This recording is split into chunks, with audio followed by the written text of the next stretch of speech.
The International Criminal Court is now in session.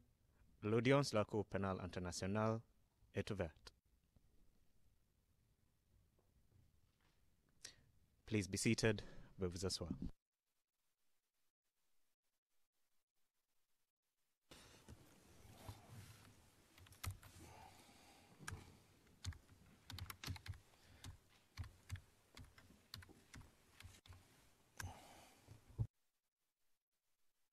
Good morning.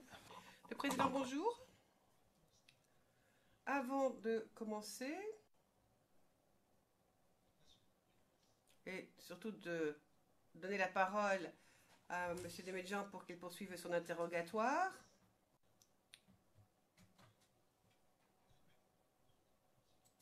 je demande instamment au bureau du procureur de nous donner au plus tard, à la fin de cette journée d'audience,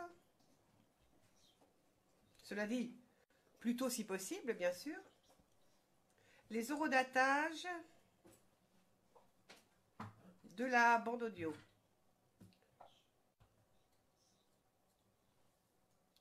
Et des passages de cette bande audio qui, selon eux, devraient être expurgés. Et le plus vite sera le mieux. Monsieur McDonald, écoutez, vous l'aurez dans 5 minutes, c'est prêt. Le président, excellente nouvelle. Merci beaucoup. Poursuivons. Donc, notre interrogatoire. Monsieur Demedjian, vous avez la parole. Bonjour, monsieur le témoin. Bonjour, monsieur le témoin. As I said, Le président, donc comme je vous l'ai dit, nous n'avons que 2 séances ce matin. Nous allons terminer à 13 h, car nous avons d'autres engagements. Enfin, c'est-à-dire qu'il y a une autre affaire dans ce prétoire un peu plus tard. Donc il y a 2 séances d'1 h 30. Vous allez répondre aux questions du procureur et je vous demande à nouveau de parler lentement et surtout clairement. Car sachez,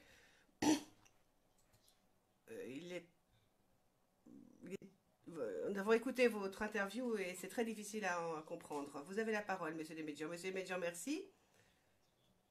Il se peut que nous devions passer à huis clos partiel, car j'ai des questions à poser à propos de ce qui s'est dit à huis clos partiel hier. Juste pour 2 ou 3 minutes. Le président, très bien. Huis clos partiel, s'il vous plaît.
We are back in open session, Mr. La greffière d'audience, nous sommes en audience publique.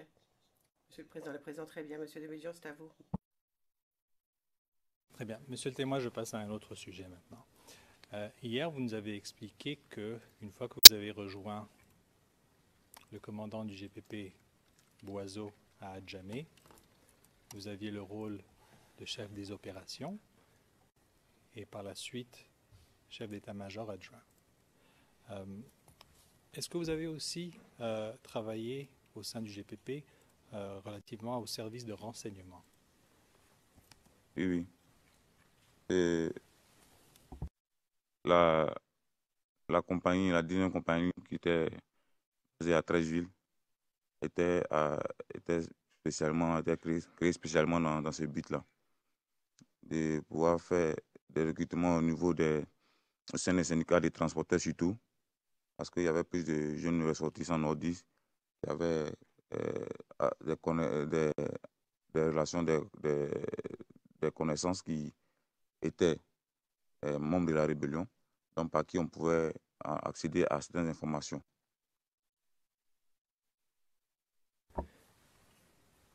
Et ces informations que vous obtenez de ces éléments-là, qu'est-ce que vous faisiez avec ces informations? On transmettait ces informations-là au service des renseignements étatiques. Et de quel genre d'informations est-ce que cela consistait? Vous nous avez parlé un petit peu brièvement que ce sont des nordistes qui avaient des informations, mais à propos de quoi exactement? De comment est-ce que la rébellion se préparait, de quelles sont les zones susceptibles d'accueillir les éléments rebelles qui venaient s'infiltrer dans la capitale Abidjan ou dans d'autres villes.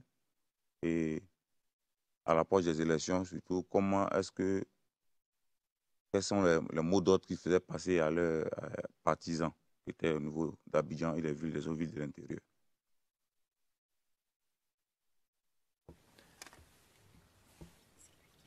Et vous, quel était votre rôle au sein de cet exercice de recueillir les renseignements? Que faisiez-vous exactement? Lorsque je recevais les instructions quant aux renseignements qu'on devait prospecter, lorsqu'on recevait ces informations, moi je les transmettais. Au moment là où je travaillais avec Jeff, il faut dire que Jeff était en même temps aussi, il travaillait directement aussi dans une agence aussi de renseignement aussi d'État, et agent aussi en même temps. Donc, pendant que c'était lui qui était mon responsable, c'était à lui que je rendais compte. Et par la suite, c'était à Boiseau aussi avec d'autres responsables des services de renseignement avec qui j'étais en contact. Alors, vous avez parlé de la création de cette compagnie à Treichville. Qui a créé cette compagnie? Il y a créé cette compagnie, c'était sur instruction du général Jeff Fada. Nous donner instruction parce que à Treichville, il n'y avait pas de compagnie. C'est la seule commune d'Abidjan où il n'y avait pas de compagnie du GPP. Parce que d'abord, c'est une commune d'abord qui est un peu tellement urbanisée d'abord. Dans le début, c'est une commune qui est totalement urbanisée. Donc, il faut avoir d'abord de lieux de cantonnement. Et la commune est administrée aussi par un maire de l'opposition du parti du PDCI. Et la majorité des habitants de la commune sont des populations qui sont moins favorables au pouvoir FPI qui est en place. Donc c'était difficile de créer une unité là-bas parce que les éléments s'exposaient quand même à beaucoup de risques par rapport à leur identité et tout ça. Donc il fallait procéder d'une autre manière. Puisque j'étais dans le syndicat des transporteurs, donc j'avais déjà des contacts avec beaucoup de jeunes. Et donc, c'était plus facile pour moi de pouvoir traiter ces jeunes-là afin de donner des informations. Souvent, euh, en pleine connaissance de cause, souvent aussi, bon, à l'insu, on essaie pour des conversations, de soutirer des informations. Excusez-moi, mon confrère. Maître Bugnon. Monsieur le Président, en fait, depuis hier, on a un problème de temps. Il faudrait qu'on soit situé sur le temps parce qu'on vogue d'une année, d'une période à une autre sans qu'on sache effectivement le cadre temporel. C'est un peu difficile pour nous d'arriver à suivre à ce rythme-là. Vraiment, je suis désolé, mais je suggère à mon collègue de situer le cadre temporel, s'il vous plaît. C'était justement ma prochaine question. Not overlap, please. Sorry. Et surtout, ne parlez pas en même temps. Actually, my next question, Your Honor. Yes. Et c'est juste pour dire que c'était ma prochaine question. Mais je suis parfaitement d'accord avec vous, dit le président. Il faut mettre des noms, il faut mettre des dates, parce que ce il, nous, eux, ça ne suffit pas.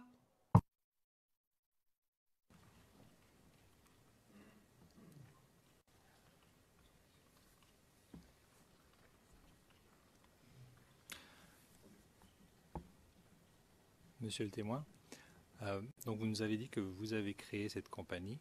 Est-ce que vous pouvez nous dire en quelle année et sur les instructions de qui? C'était en 2007 et c'était sur l'instruction du général Jeff Adam.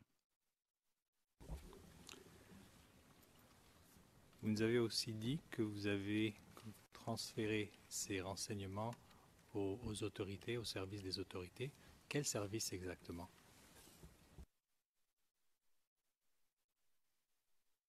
Comme j'ai dit, d'abord, au niveau de la commune, d'abord, lorsque il y avait certaines informations qui n'étaient pas d'ordre de la sécurité nationale, par exemple, qui étaient d'ordre criminel, par exemple,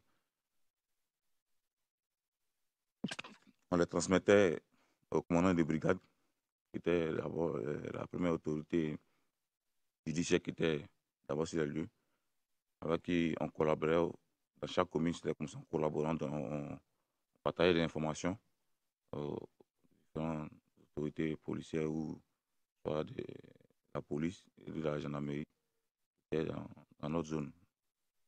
Et donc, quand c'était d'ordre de sécurité, d'ordre de renseignement au niveau de la sécurité nationale, je dis déjà que Jeff travaille déjà pour une structure de renseignement qui était l'ANC, Agence nationale des services d'intelligence, dont il était agent. Donc, lorsque lui il recevait ces informations directement, les informations accédaient directement à ses responsables. Et il y avait aussi les renseignements militaires aussi, avec lesquels il collaborait. Et la direction aussi des services, la surveillance du territoire aussi.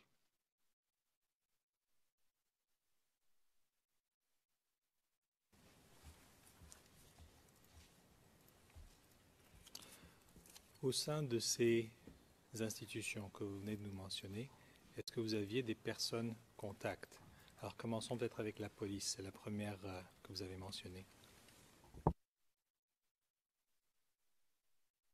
Puisque là, on parle de renseignements, je ne sais pas, il y a certaines personnes avec qui je n'ai plus eu de contact depuis la fin de la crise. Je ne sais pas si elles sont toujours en service, puisque c'est des officiers de renseignement. Je ne sais pas s'il y a lieu de donner leur identité en public, parce que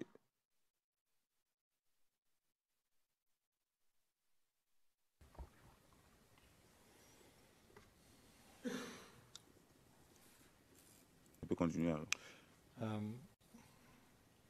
Your Honor, I think Monsieur le Major, je pense que le témoin est en train de dire qu'il est un peu inquiet parce qu'il y a des gens qui travaillent encore avec les autorités, qui sont encore en poste, qui travaillent avec les autorités de l'État.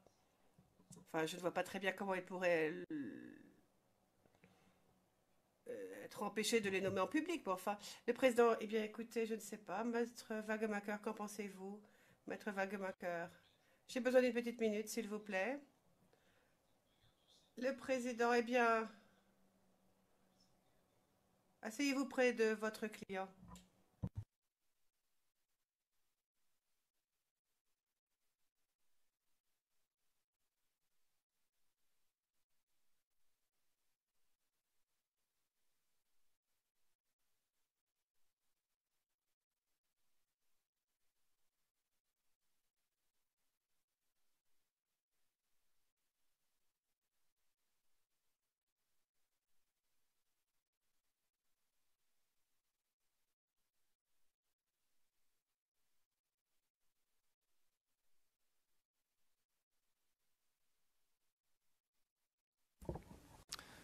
And perhaps, Your Honors, Monsieur Desméjean, le témoin devrait peut-être être autorisé à s'expliquer à huis clos partiel. Donc on pourrait passer à huis clos partiel et expliquerait les raisons de sa réticence. The witness will answer the question, Your Honor. Maître Wagemaker, le témoin va répondre à la question, Monsieur le Président. Le Président, très bien. Eh bien, Monsieur le témoin, allez-y, répondez à la question. Mais cela dit, si vous êtes inquiet ou préoccupé, faites-le moi savoir et nous essaierons de trouver une solution. Donc, moi, je travaille avec le directeur du renseignement militaire, chef du service au département de la défense, le DSD, qui était le colonel Poeri Julien. Et on travaille aussi, comme il a dit, je travaille avec deux officiers du renseignement aussi de la gendarmerie, plus précisément du SECOS,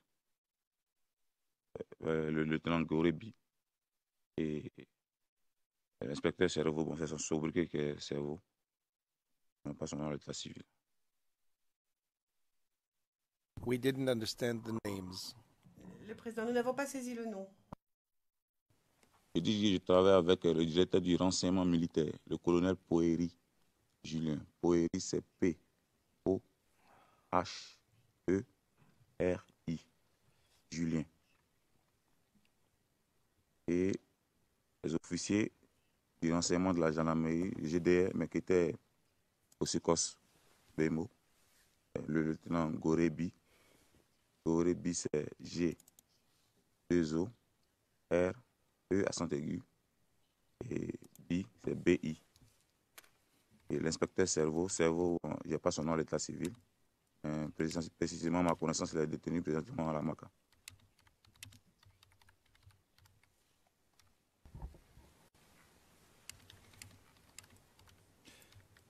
vous nous aviez dit que vous avez établi cette compagnie en 2007.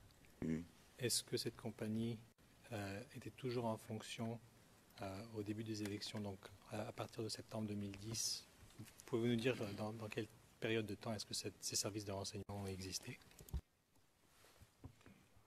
Elle était, à partir de 2007, elle était opérationnelle jusqu'à la crise. Opérationnelle. Comme je dit, on faisait déjà avant du renseignement, mais cette unité a été créée spécialement dans le but d'infiltrer des éléments qui seraient proches, qui auraient des connaissances dans la rébellion, et d'avoir des renseignements un peu plus fiables.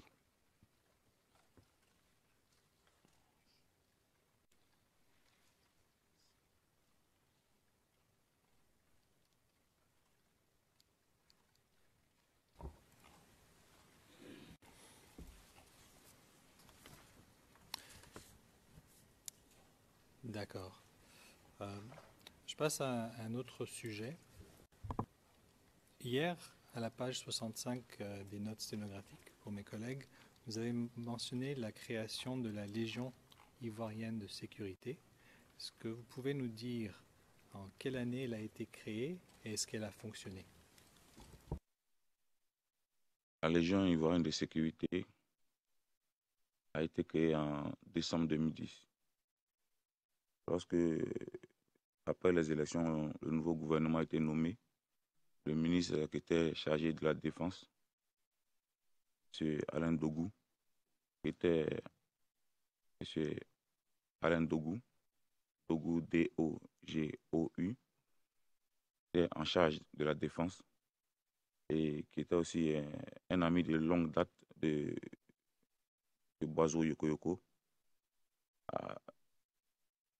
lui a demandé de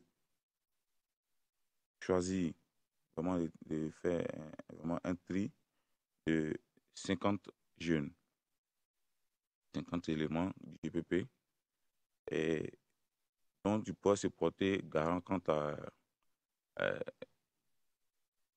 à l'intégrité et vraiment à leur engagement vraiment à la cause du pouvoir FPI. Et que c'était dans le cadre de voir dans quelle mesure nous intégrer officiellement dans les FDS, Forces de défense et de sécurité. Et donc, on devait commencer avec ces 50 jeunes-là. Il devait être une unité test. Nous allons vérifier l'efficacité et la discipline pour être sûr de pouvoir avoir une suite favorable auprès du président lorsqu'il avait proposé la création d'une nouvelle unité qui devait être nommée Légion ivoirienne de sécurité.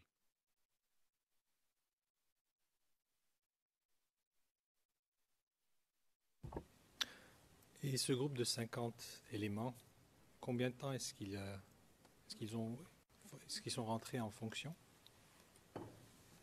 Ce groupe de 50 éléments, il y a parmi eux qui ont été envoyés à la CRS-1, par la suite à la CRS-1, sur les instructions du colonel Dédé, qui était le commandant de la CRS à Williamsville. Ils ont été envoyés en appui avec d'autres éléments en février 2011. Et il y a d'autres aussi qui étaient restés à la base, qui par la suite sont retrouvés soit à la résidence du président de la République ou soit au palais présidentiel.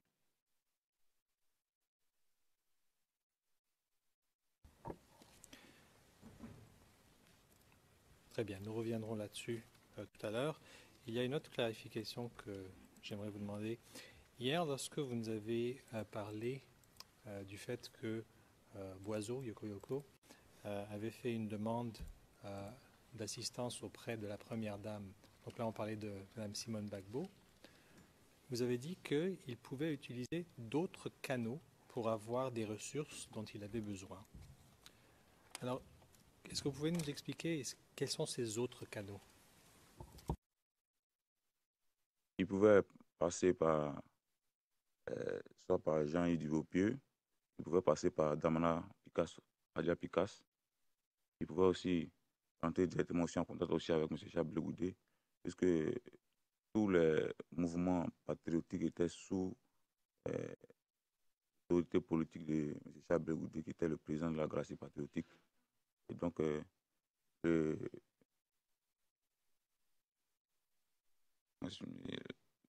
financement de ces mouvements, c'est-à-dire que ce soit le GPP, que ce soit les Agora et Parlement, mouvement tout ce qui était appelé le mouvement dit patriotique, était à la charge de M. Blé Goudé, celui qui était le lien directement avec les autorités.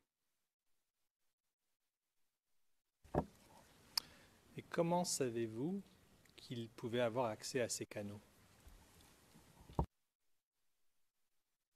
Comme il a dit, le GPP a été créé sur la décision des autorités ivoiriennes. Ce groupe-là n'a pas été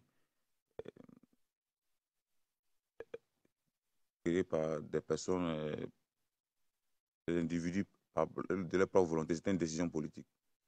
C'était en vue de faire face à la rébellion, c'est-à-dire les jeunes en qui on pouvait vraiment avoir confiance, les jeunes de qui on ne pouvait, en tout cas, on ne peut pas douter qui étaient prêts en tout cas à me donner même leur vie s'il le fallait pour pouvoir défendre les institutions de la République. Donc, depuis l'origine, la création du GPP était soutenu par le gouvernement qui était en place.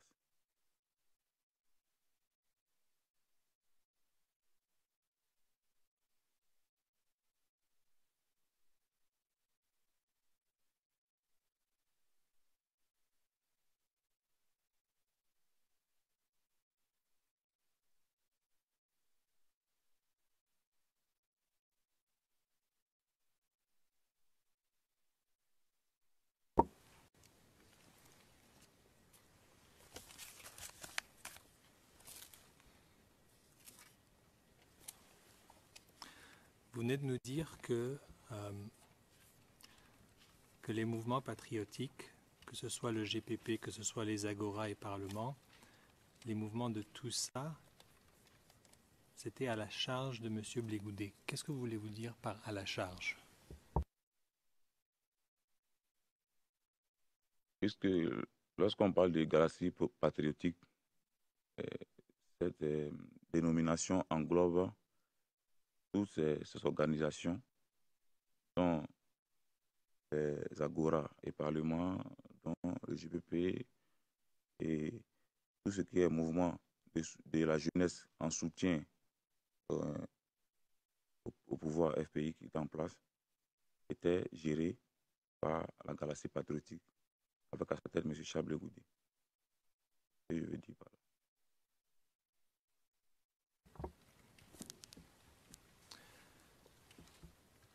Cela m'amène à mon prochain sujet qui était les parlements et Agora. Est-ce que vous pouvez nous expliquer un petit peu qu'est-ce que c'était, comment ça fonctionnait?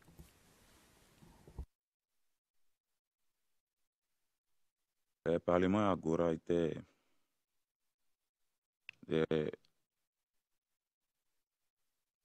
des rassemblements de jeunes, pour la plupart universitaires, en tout cas en majorité, en grande majorité universitaires, ou bien des jeunes proches du FPI, ou bien faisant partie des membres de la jeunesse du FPI, qui s'organisaient dans certaines communes, dans certaines villes, dans des endroits spécifiques, et qui érigeaient des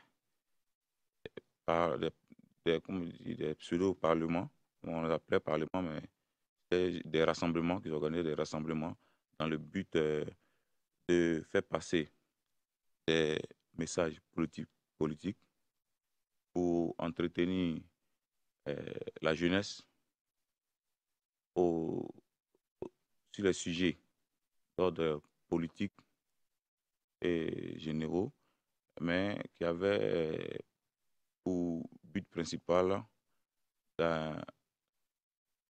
d'accueillir la jeunesse, d'allier en tout cas une grande frange de la jeunesse et de la population à la cause du président Laurent Gbagbo.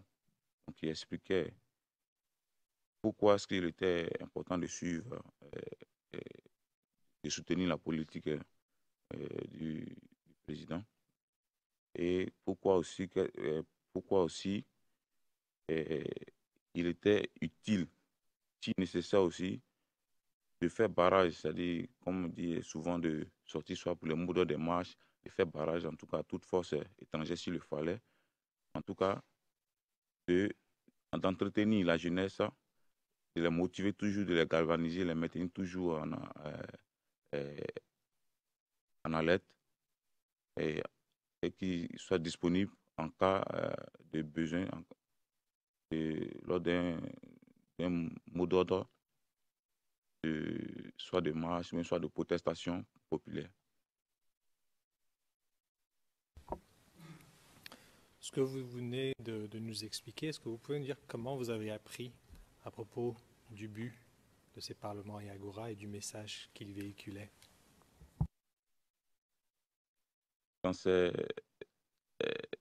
Agora et Parlement, moi j'en ai côtoyé quand même aussi des membres parmi ces orateurs-là, qui faisaient partie de ces Agora et Parlement.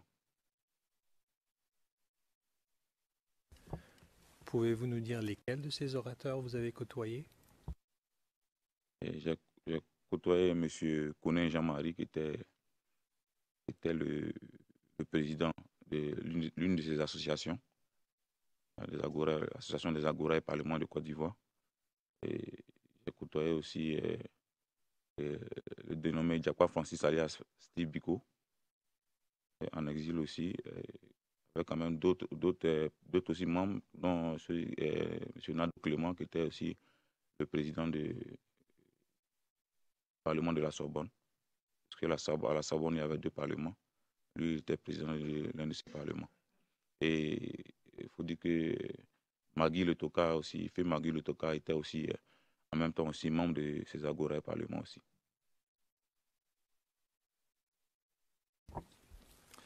D'accord. Alors le premier, vous avez dit, c'est Jean-Marie, son nom de famille? Koné.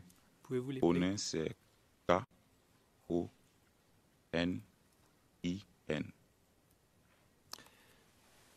Et dans quelles circonstances est-ce que vous l'avez côtoyé? Koné Jean-Marie, étant à Abidjan avant la crise,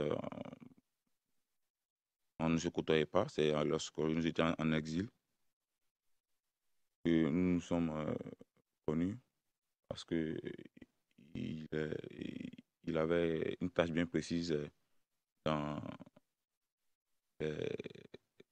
l'organisation de certaines opérations.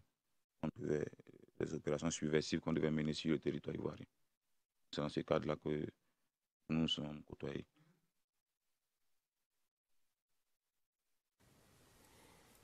Et M. Conan, qu'est-ce qu'il vous a dit à propos des parlements et des agoras? À propos des parlements agora, ils étaient financés par M. Charles Goudé. C'est M. Charles Goudé qui recevait les subventions du pouvoir en place et qui distribuait soit au président de la différentes associations, et qui, eux, allaient tout et faisaient le dispatching au niveau des différents agoras et parlements délocalisés, et qui en outre cette mesure générale, il y avait aussi des individualités comme certains orateurs qui étaient proches de certains hommes politiques en particulier, bien qu'ils aient tous en commun de défendre les idéaux du FPI. Koné, par exemple, était beaucoup plus proche de M. Afiang Nguessan, et comme il y avait un autre aussi dénommé Taboutou, qui était lui plus proche du ministre d'Akwasi. C'était pour donner juste des exemples. Et c'était aussi des fois des individualités. On n'empêche que bien qu'il recevait les subventions de M. Charles Oudé, et à titre personnel, il recevait aussi le financement aussi des hommes politiques aussi particuliers.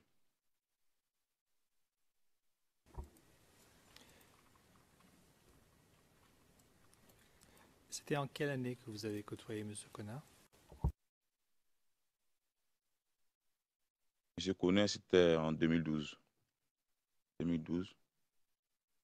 Parce que lui, en 2012, il était basé dans une localité frontalière à la Côte d'Ivoire. Mais il était du côté de Ghana, mais sur l'une des frontières, plus précisément celle entre Niablé et le Ghana.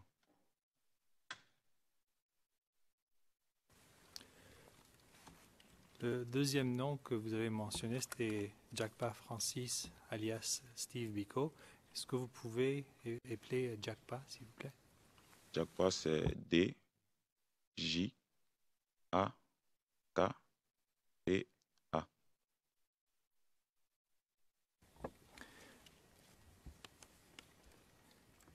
Et encore une fois, pouvez-vous nous expliquer dans quelles circonstances vous l'avez côtoyé, quand et où? Diakwa Francis,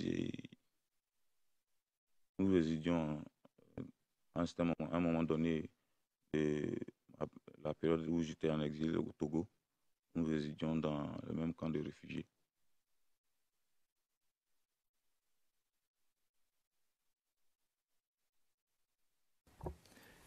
Et quant à lui, pouvez-vous nous dire ce qu'il vous a dit à propos des parlements et des agoras? Ensemble, il a confirmé les mêmes propos de M. Koné, seulement qu'il a dit que souvent, il y avait des dissensions entre eux, parce que, comme je dis, M. Koné et M. Diakwa n'appartenaient pas au même euh, mouvement, parce qu'ils avaient plusieurs associations distinctes. M. Diakwa Francis appartenait à une autre association, le Parlement Agora aussi. Donc, souvent, et l'association à laquelle appartenait M. Diakwa Francis, par exemple, se plaignait de ce que celle de M. Koné Jean-Marie, par exemple, était privilégiée parce qu'ils avaient plus d'affinités avec les membres de la Galaxie patriotique, avec certaines personnalités politiques aussi du FPI. Donc, ils étaient privilégiés parce qu'on répondait plus facilement, eux, à l'aide d'audience qu'à les leurs.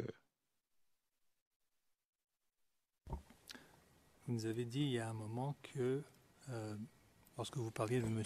Conin, qu'il vous a dit que c'est M. Charles Blé Goudet qui recevait les subventions du pouvoir en place et qui les distribuait, soit au président des différentes associations. Est-ce qu'il vous a dit en quelle année a eu lieu cette distribution? Bon, je ne vais pas donner d'année parce que je ne lui ai pas posé la question. Je ne vais pas poser la question de savoir en quelle année. Mais de sorte qu'il me parlait, c'était une association bénévole. Donc, il n'était pas salarié, mais c'était des subventions, comme je l'ai dit. Je ne lui ai pas posé la question de savoir à quelle période ça s'étalait.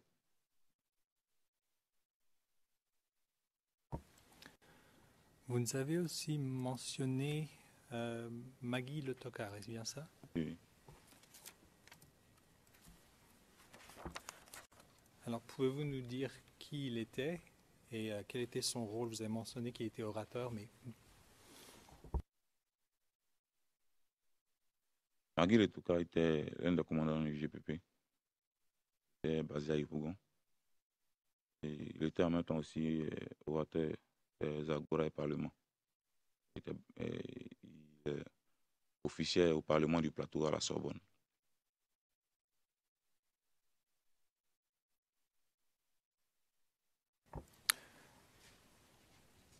Et donc, vous l'avez côtoyé, n'est-ce pas?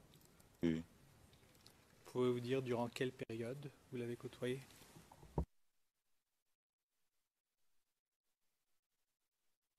Depuis 2005. Depuis 2005. Magui était l'un des anciens. On n'était pas amis en tant que tel, mais on a plus collaboré à partir de 2008, puisque lorsqu'il y a eu la dissension, le litige au niveau de qui devait assurer le leadership au niveau du GPP, Magui était du même avis que nous, il avait fait le même choix que nous de suivre M. Boiseau.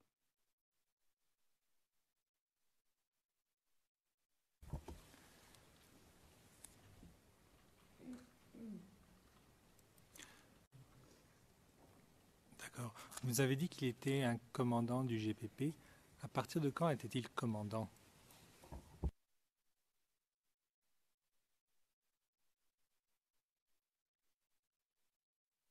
Magui était commandant à partir de 2005. Après la délocalisation de Marie-Thérèse, il a fait partie de ceux qui ont créé les unités au sein du GPP. Donc, à partir de là, il a avec une partie des éléments qui étaient avec lui et qui ont formé aussi des jeunes aussi. Et Donc il fait partie de lui, sa compagnie.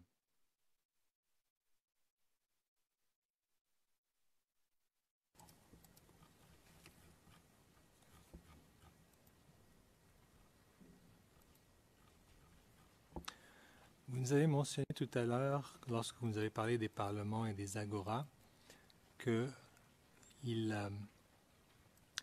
expliquaient quelle était la politique du pouvoir et pourquoi c'était important de suivre, de soutenir la politique du président. D'où est-ce que recevaient ces messages, les orateurs, d'où est-ce qu'ils recevaient ce message? On l'a dit, souvent c'était des messages qu'ils recevaient des leaders de la galaxie patriotique. Souvent, parce que dit, certains étaient proches particulièrement des hommes politiques avec lesquels soit soit parce qu'ils étaient issus de la même région ou pour d'autres raisons. Mais souvent aussi, c'était juste des commentaires sur l'actualité nationale et internationale, mais qui étaient plus en rapport avec la crise sociopolitique qui a été engagée à partir de la naissance de la rébellion de 2002.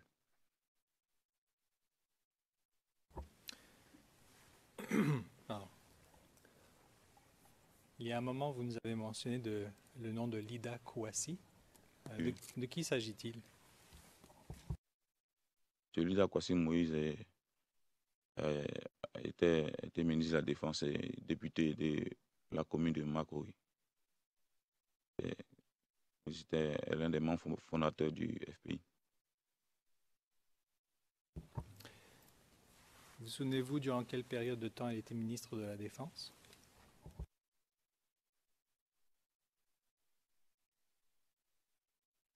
Je pense qu'elle était ministre de la Défense de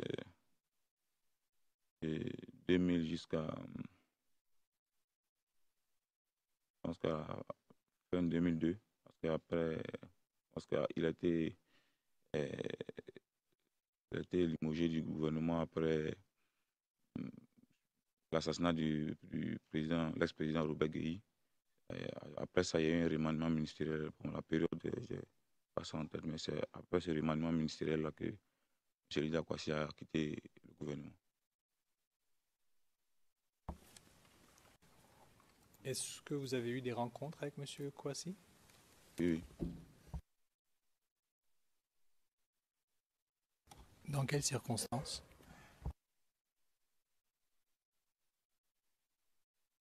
On a eu des rencontres parce que hormis le fait que ce soit,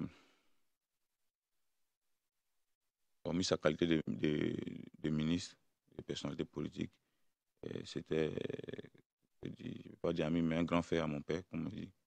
Je le connaissais très bien. Il a même été son témoin de mariage. Ça n'avait rien à voir avec les activités du GPP.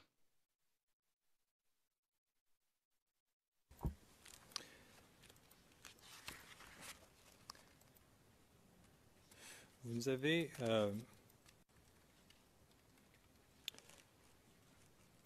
mentionné Magui Le Tokar.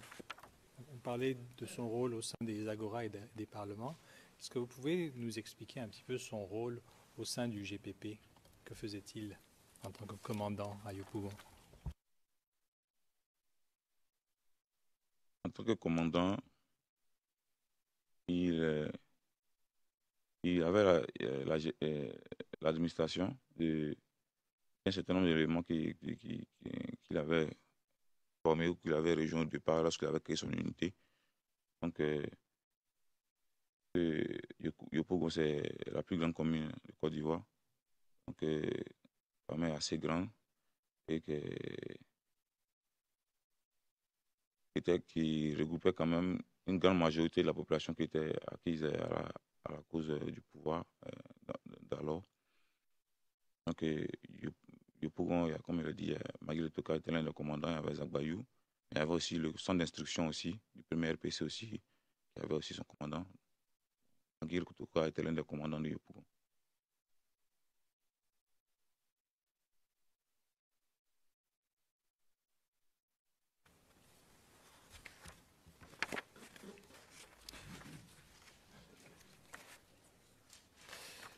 En 2010, alors je vous replace à la période des élections, à partir du mois d'octobre.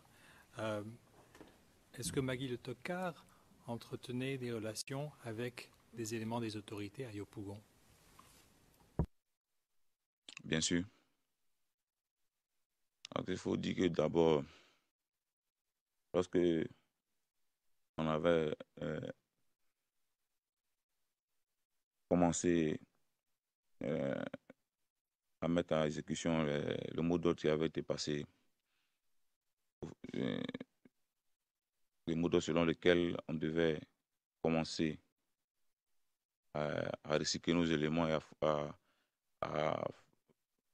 faire une formation, procéder à la formation initiale des jeunes issus soit de la FECI, soit des mouvements proches du régime qui était en place. Magui Le Toka lui faisait ses entraînements à l'air libre, juste à l'espace public, que juste le commissariat du 16e arrondissement de Yopougon. Donc, c'est-à-dire que c'est là que lui, il avait son bureau. Donc, ses entraînements, il les faisait aux yeux de tout le monde, y compris le commissaire, puisque je peux dire plus facile, ils étaient littéralement voisins au commissariat. Dans la commune de Yopougon, où était son bureau? Dans quel quartier exact? C'est le quartier de Sikoji, c'est 16e, le commissariat du 16e arrondissement.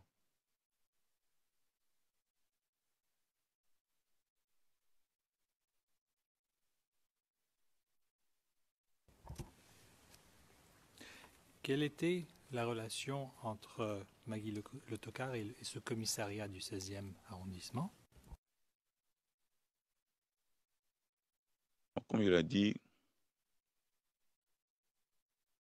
on collaborait avec les autorités de défense et de sécurité.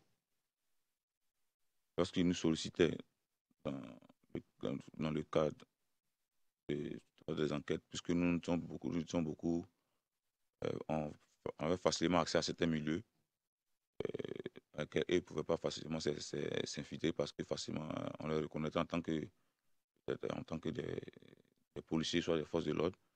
Donc nous, c'était plus sûr pour nous en tant que civils de pouvoir accéder à certains lieux pour mener des investigations. Et lorsque même c'était pas sur sollicitation du commissaire, il était de coutume, en tout cas, de transmettre des informations susceptibles de pouvoir aider les autorités, que ce soit les commissariats, que ce soit les brigades de gendarmerie, les aider dans leur mission de maintien de l'ordre. Il faut dire aussi que tout cantonnement du JPP est initialement signalé aux autorités les plus proches afin de ne pas porter à confusion. Parce que, comme il a dit, lorsque c'était un cantonnement, les éléments, un cantonnement où il y avait au moins une unité, c'est-à-dire 25 éléments, on avait l'autorisation de pouvoir monter la garde avec au moins une Kalachnikov pour la sécurité des éléments.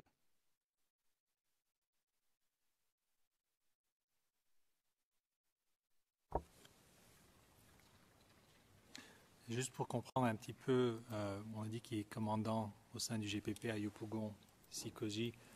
Quelle était votre relation, un peu dans la hiérarchie du GPP, quelle était votre relation avec Magui Le Tokar? Et je parle de la période à partir du mois d'octobre 2010.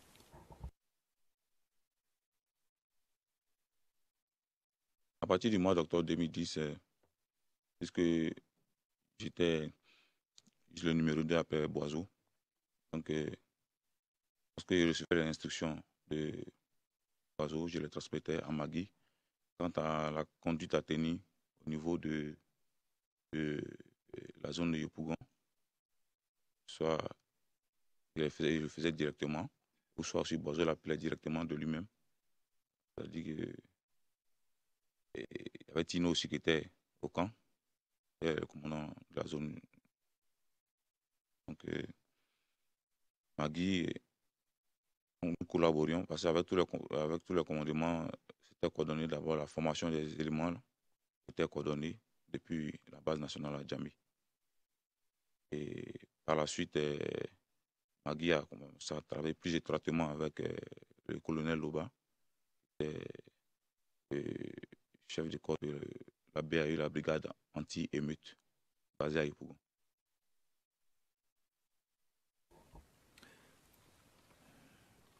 Vous venez de nous mentionner le commandant Tino, qui était le commandant de la zone. Alors, si j'avais bien compris hier, c'était la zone Abidjan Nord.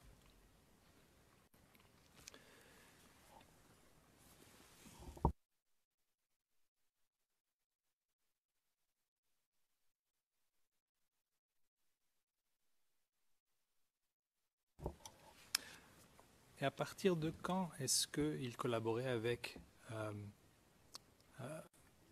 le chef de la BAE que vous venez de mentionner, M. Loba? Le colonel Loba, avec le colonel Loba, Magui Toka a commencé la collaboration.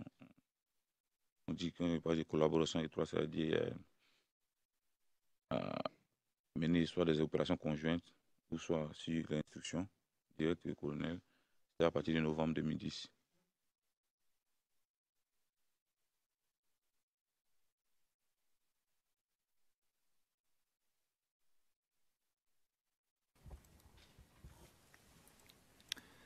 Et vous nous avez mentionné à un moment donné que le cantonnement du GPP, vous étiez capable de monter la garde avec une Kalachnikov.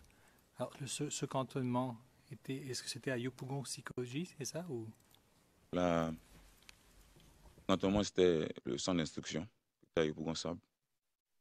Mais comme je l'ai dit, à partir de novembre déjà, on avait déjà commencé à faire des footings, littéralement qu'on appelait pas gym, qu'on faisait dans les communes de Yopougon et de Djamé, des footings d'intimidation. C'est-à-dire nous avions nos Kalachnikov. Lorsqu'on faisait le footing, arrivé à certains grands axes, certains carrefours, des quartiers qui étaient dits les quartiers RHDP, en guillemets, des quartiers en majorité habités par les partisans du RHDP. À ces carrefours-là, on faisait des tirs de sommation. Donc, on faisait ça, c'était des footings militarisés d'intimidation. Pour dire que nous étions déjà opérationnels et que chacun n'avait qu'à bien se tenir. En cas de nécessité, nous étions déjà armés, on les attendait.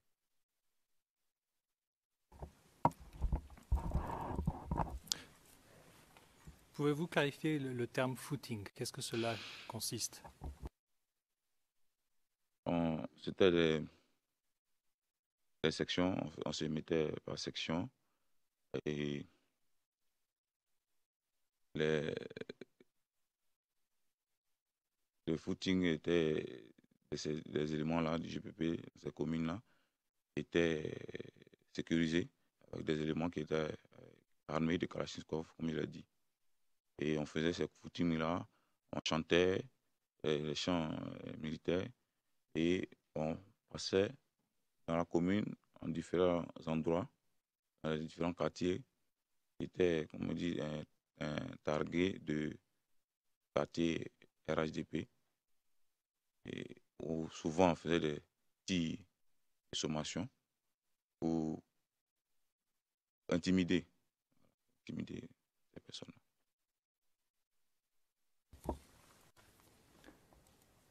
Lorsque vous dites « on », est-ce que vous y avez participé ou bien c'était qui?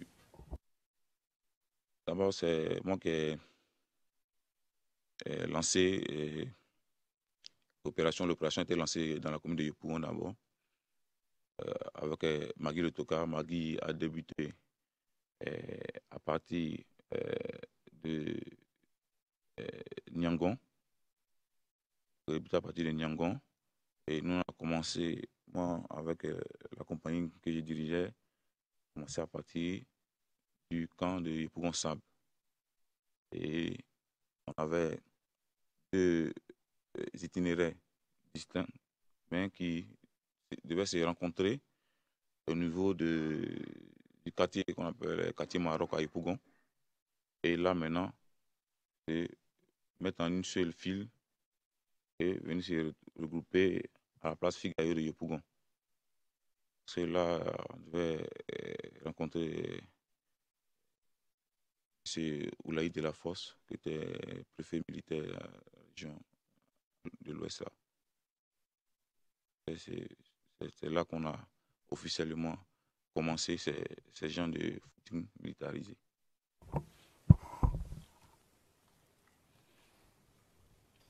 Maître Bougnon? Monsieur le Président, Maître Bougnon. le cadre temporel, je n'arrive pas à se situer. C'est la prochaine question. OK. You just have to wait, I'll get to it. Monsieur le médecin, un peu de patience, j'y arrive, j'y arrive.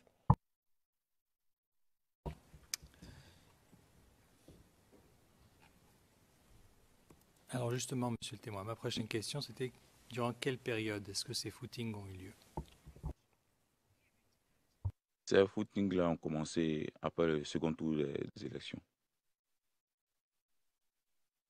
Dans le mois de décembre, après le second tour des élections. Et est-ce que ça s'est passé plus d'une fois ou ça s'est passé seulement une fois? Oui, ça s'est passé plus d'une fois. Parce que comme je l'ai dit, ce footing que je viens de détailler là, c'était, comme on dit, le lancement de cette phase-là d'intimidation. Magui, maintenant, de sa propre initiative, maintenant, pouvait faire ces gens de footing-là, soit les éléments du camp. Au niveau de la Djamé aussi, on faisait ces footings-là. On avait un parcours, on quittait, au niveau de la Djamé, on quittait 220 logements. On longeait par la gare Nord, le transport en commun, la gare Nord, et passait par le marché. Je voulais juste savoir la fréquence peut-être. Est-ce que vous pouvez nous dire à quelle fréquence vous avez fait ce genre de footing? Bon, je ne veux pas donner les fréquences en tant que tel parce que ce n'était pas quotidien, mais lorsqu'on sentait quand même une certaine tension, au sein de la population, de la frange de la population qui n'était pas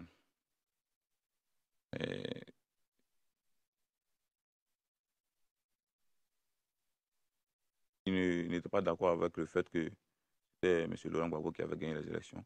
C'est-à-dire la frange de la population qui était plus partisan de l'opposition. Et il y avait certaines rumeurs, on s'entend qu'il y avait vraiment une tension dans la commune. On faisait cette footings-là pour les intimider, pour les enjoindre à rester calmes.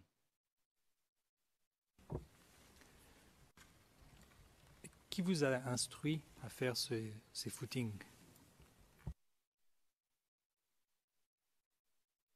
Comme je l'ai dit, moi, c'est Boiseau qui a donné les instructions afin qu'on commence ces footings-là. Mais c'est ce pourquoi j'ai voulu tenter d'expliquer un peu le parcours, parce que j'avais une idée bien précise pour laquelle j'avais voulu expliquer un peu le parcours, parce que les autorités, les forces de défense et de sécurité, les autorités tant sécuritaires que la défense étaient informées que c'était nous.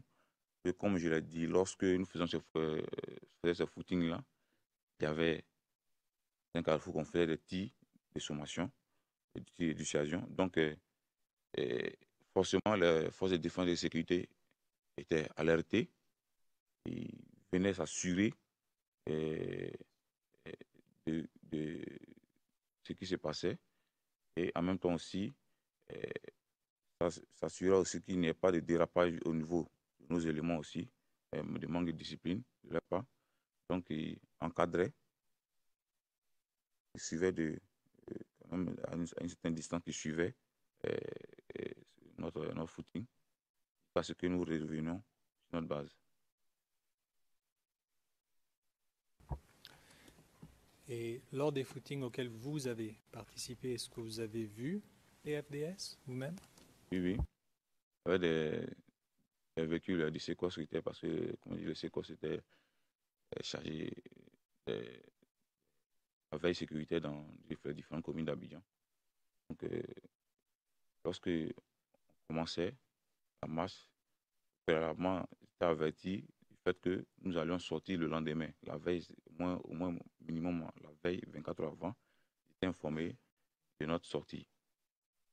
Donc, il venait juste assurer que les éléments du GPP qui étaient dans ces footings-là n'allaient pas occasionner des débordements. On s'assurait aussi, puisque nous étions armés aussi, s'assurait qu'il n'y ait pas de dérapage. Ils nous suivaient à une bonne distance jusqu'à ce qu'on revienne à notre base.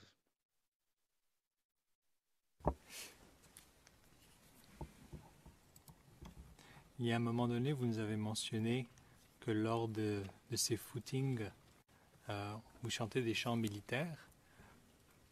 Quelles étaient, si vous vous souvenez, les paroles de ces chants?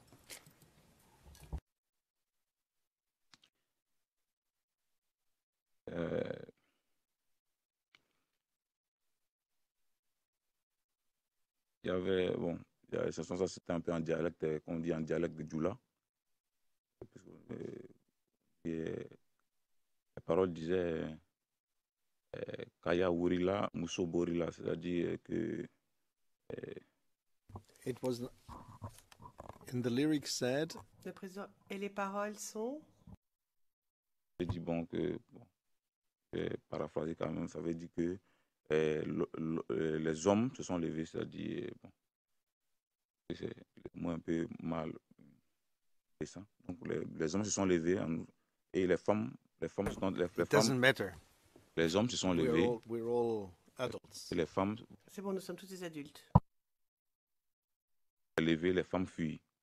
Voilà, c'est-à-dire que c'est nous qui sommes les hommes et que ceux qui sont en face, les rebelles et les partisans sont des femmes qui vont fuir devant nous.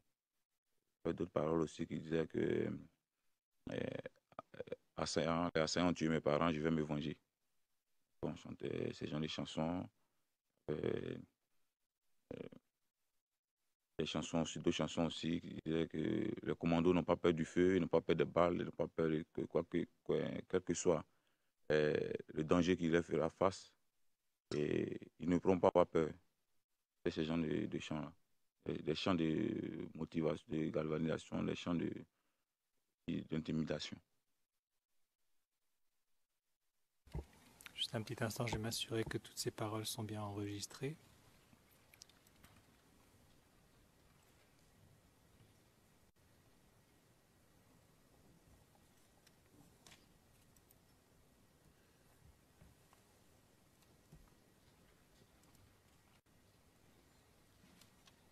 D'accord. D'accord.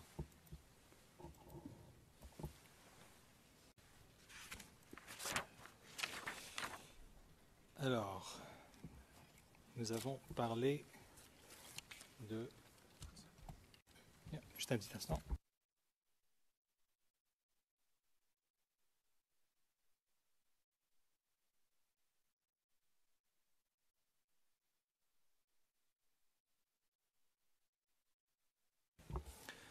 Je m'excuse, monsieur le témoin. Avant de rentrer un petit peu plus profondément dans les événements de la crise électorale, je voudrais revenir sur un événement que vous nous avez mentionné hier, vous avez parlé de cette marche de protestation de septembre 2010 du groupement des Patriotes pour la paix. Alors, est-ce que vous pouvez d'abord nous dire, si vous vous rappelez de la date exacte, et qu'est-ce qui vous a poussé à entretenir cette marche? Je n'ai pas la date exacte, mais c'était dans la fin du mois de septembre en tout cas. Je n'ai pas la date exacte.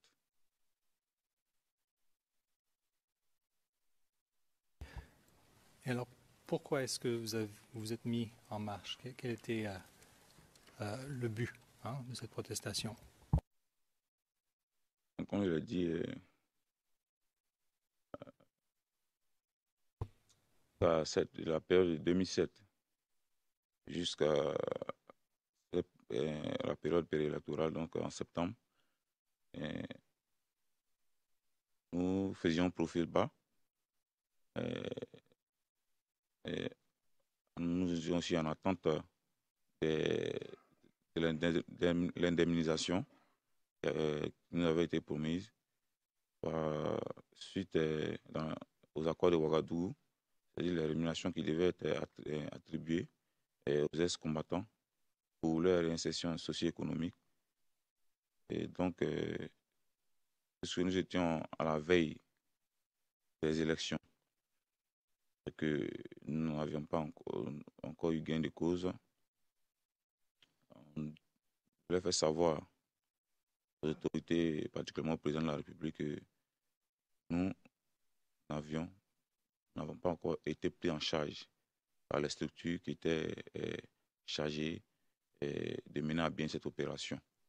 Et en notre sein, au sein du GPP, il y avait des rumeurs qui faisaient état de ce que nous, les responsables, avions reçu déjà ces moyens-là, que plus particulièrement Boiseau se construisait une maison quelque part, qu'il utilisait cet argent-là à ses propres fins.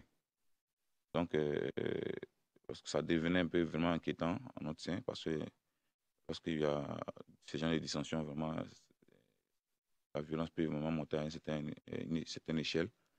Donc, on était aussi à une période aussi vraiment un peu très sensible. Et donc, il fallait d'abord pour montrer notre bonne foi, et puis aussi pour s'assurer aussi que ces sommes d'argent dont on parlait vraiment n'avaient pas été déjà décaissées par le gouvernement, que ces individus seraient appropriés. Donc, il y a eu cette dissension même en notre sein, même au sein aussi même du FLGO, même à l'ouest là-bas, il y a eu ces mêmes gens de rumeurs qui ont circulé. Parce que pendant que nous, on a fait notre marche à Abidjan, à l'ouest là-bas, il y a eu l'un des conseillers du président de la République qui a été pris en otage, séquestré par les éléments du FLGO, qui était M. Vo Saï. Vo, c'est V-O-H, Saï, S-A-H-I, qui a été séquestré pendant un moment par les éléments du FLGO, parce qu'ils accusaient ce monsieur-là d'avoir détourné les fonds. Il avait été destiné par la présidence de la République. This was, by the way, more or less the same answer. Le président, en fait, c'était plus ou moins la même réponse à une question qui a déjà été posée hier et qui est au dossier. Monsieur le médecin, mais j'ai besoin d'informations supplémentaires. Qui ça? Vous avez mentionné M. Vo Saï. Il était conseiller du président, le président Laurent Gbagbo.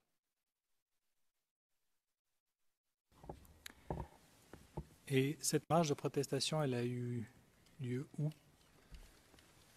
Notre marche de protestation, on a fait notre rassemblement à Djamé, au stade de la Fosse, qui était juste face de notre base nationale à Djamé. C'est au stade de la force que nous avons fait le rassemblement.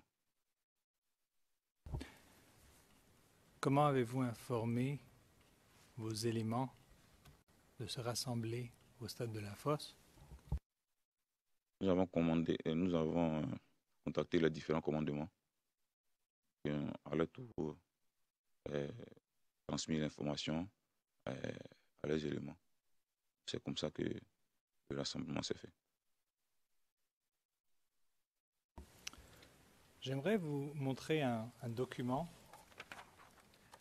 Si on peut l'afficher à l'écran, c'est le CIV OTP 0045 1194. C'est le numéro 139 sur notre liste.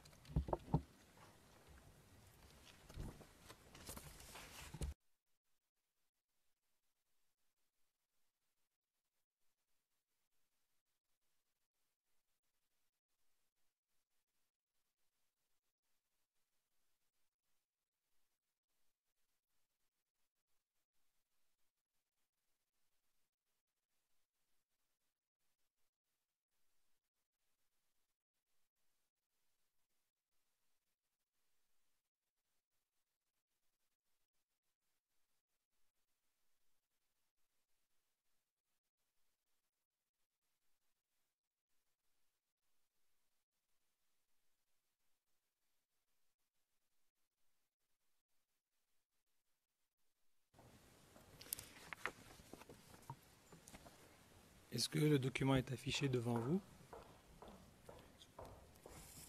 monsieur le témoin? Oui, monsieur le procureur. D'accord. C'est un document de 4 pages. Je ne vais pas m'attarder sur cette première page. Vous voyez, c'est une page couverture du cabinet du directeur général de la police. J'aimerais par contre qu'on aille à la page 3, s'il vous plaît.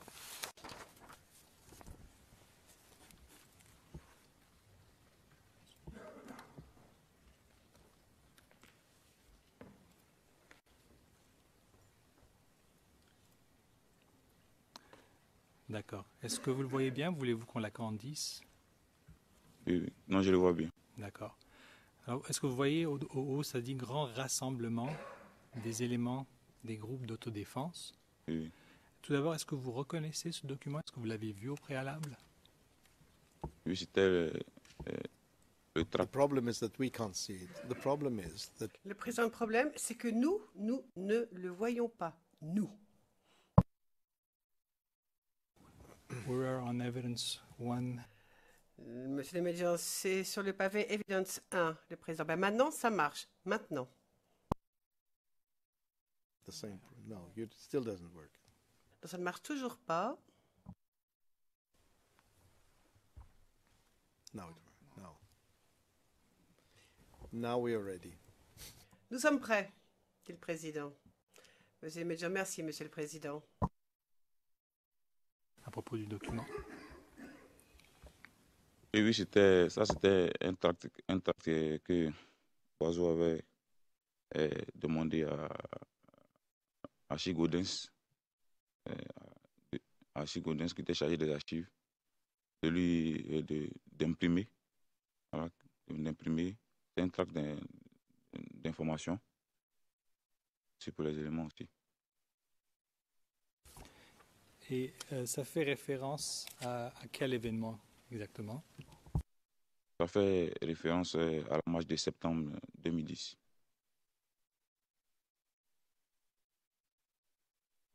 Est-ce qu'on peut aller à la page suivante, s'il vous plaît?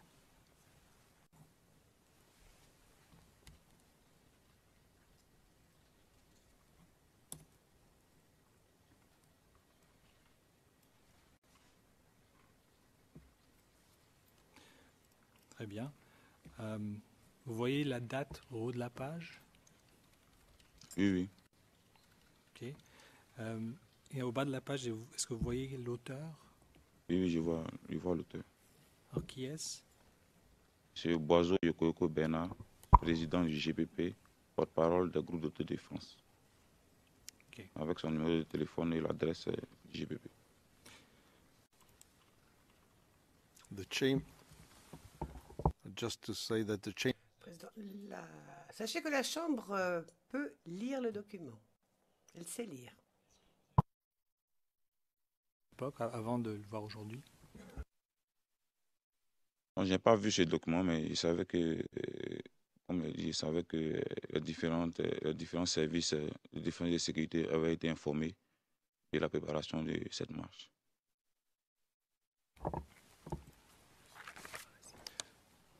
Très bien, c'est toutes les questions que j'ai pour ce document. On peut le mettre de côté. Est-ce que... And we can also break for the... Président, je pense qu'on pourrait aussi faire la pause. Puisque vous allez aborder un autre sujet, n'est-ce pas? Très bien. Donc nous allons faire la pause, dit le Président. Nous reprendrons dans une demi-heure à 11h30. La séance est levée.